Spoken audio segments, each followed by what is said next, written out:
अस्सलाम वालेकुम बच्चों। आज जो हमारा टॉपिक है वाटर चैप्टर से, उसमें हम आज डिस्कस करेंगे water as a universal solvent. Water जो है इसको यूनिवर्सल सॉल्वेंट हम क्यों कहेंगे, कौन सी प्रॉपर्टीज ऐसी हैं जिस बेसिस पे हम कहेंगे कि वाटर जो है एक यूनिवर्सल सॉल्वेंट है। यूनिवर्सल सॉल्वेंट मीन्स बहुत सारी ऐसी चीज़ें जो किसी दूसरी चीज़ में मिक्स नहीं हो जाती हैं, डिजॉल्व नहीं हो जाती हैं, हल नहीं होती हैं, बट पानी में वो चीज़ें इजीली डिजॉल्व हो जाती हैं। इसी प्रॉपर्टी के बेसिस पे, on the basis of this solubility of water, हम कहते हैं water is a universal solvent. अभी आप देखेंगे कुछ अनएक्सपेक्टेड मतलब चीज़ें हैं, जो जैसे गैसेस यानी एयर, वो इसके साथ अगर मिक्सअप हो जाता है और उसको बाद में बहुत सारी चीज़ें इस्तेमाल करती हैं, तो इसको हम कहेंगे कि ये जो है दिस सॉल्युबिलिटी ऑफ वाटर जो है, ये प्रॉपर्टी जो है, इसी के बेसिस पे हम वाटर को कहते हैं ये एक यूनिवर्सल सॉल्वेंट है, कि इसमें हर कोई चीज़ जो हल हो जाती है, पूरी तरीके से मिक्सअप हो जाती है। देखिए बच्चों, water as universal solvent, an important property of water is to dissolve many substances in it. पानी की एक बहुत अहम जो प्रॉपर्टी है, जो उसकी खुसूसियत है, वो ये है कि बहुत सारी चीज़ें इसमें अच्छे तरीके से डिसॉल्व हो जाती हैं, अच्छी तरीके से इसमें हल हो जाती हैं। When water evaporates to form clouds, it is the pure form of water. जब पानी इवापरेट होता है वाटर बॉडीज से, रिवर से, सी से, ओशन से, या बाकी वाटर बॉडीज से इवापरेट होता है, भाप की सूरत में पानी गैसियस फॉर्म में उड़ जाता है, इसको हम कहते हैं इवापरेशन, ये इवापरेट होना। और ये जब इवापरेट ऊपर ऊपर चला जाता है एटमॉस्फेयर में, वहाँ जब ये ठंडा होता है, ठंडा होने के बाद ये बादल बन जाते हैं, ठीक है। जब ये बादल बन जाते हैं तो ये होता है प्योर फॉर्म ऑफ वाटर। क्या होता है? प्योर फॉर्म ऑफ वाटर, बिल्कुल प्योर फॉर्म ऑफ वाटर। लेकिन but when it falls on earth as rain water, many gases from air dissolve in it. लेकिन जब बाद में ये बारिश बन करके, वाटर के ड्रॉपलेट्स बन करके ये टकराता है, चूंकि ये बादल जब आपस में टकराते हैं, उसके बाद ये टकराने के साथ ही क्या बनते हैं, इनके छोटे छोटे ड्रॉपलेट्स। वो ड्रॉपलेट्स क्या होते हैं? हैवी होते हैं। उसके बाद वो क्या कहते हैं? नीरे। आप देखते हैं बादल जो है रुई की तरह घूमते रहते हैं एयर में, क्योंकि ये हल्के होते हैं।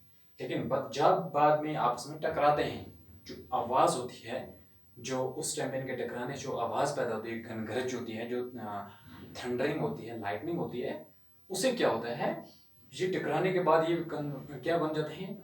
पानी के ड्रॉपलेट्स में कन्वर्ट हो जाते हैं। और ये ड्रॉपलेट्स जो हैवी होते हैं, बाद में ये सस्पेंड नहीं कर सकते एयर में, उसके बाद ये बारिश की सूरत में ज़मीन पर आ जाते हैं। और जब ये पानी के ड्रॉपलेट्स ज़मीन पर आते हैं, तो आते आते बहुत सारे गैसेस जो इनके साथ मिक्सअप हो जाते हैं एटमॉस्फेयर में।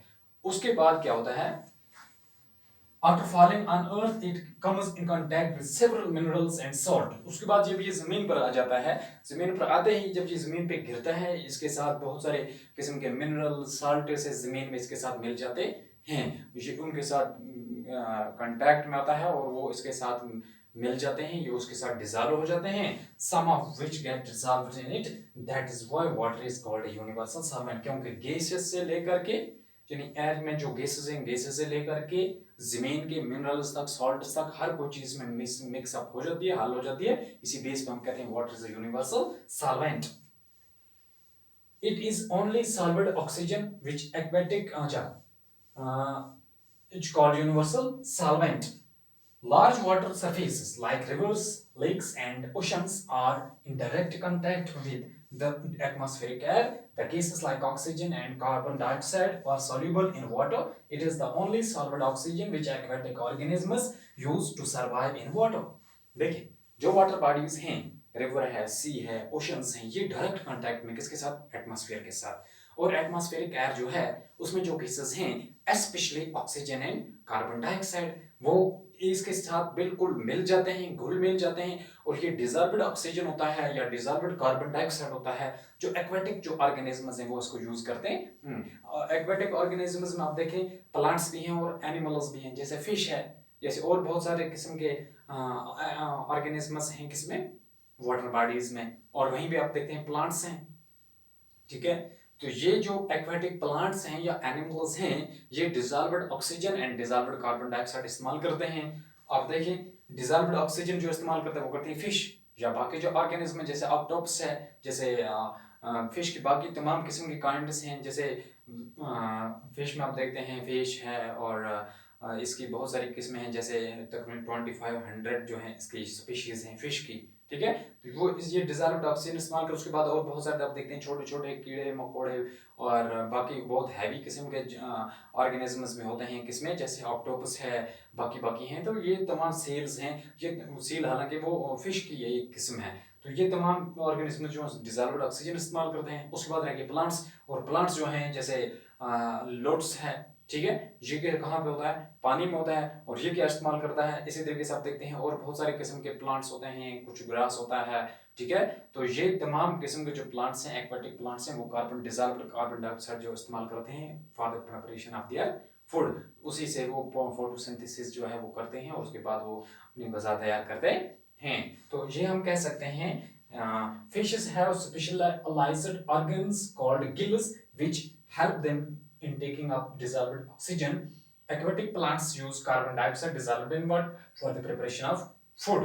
और इसके बाद हम कह सकते हैं the solubility of water in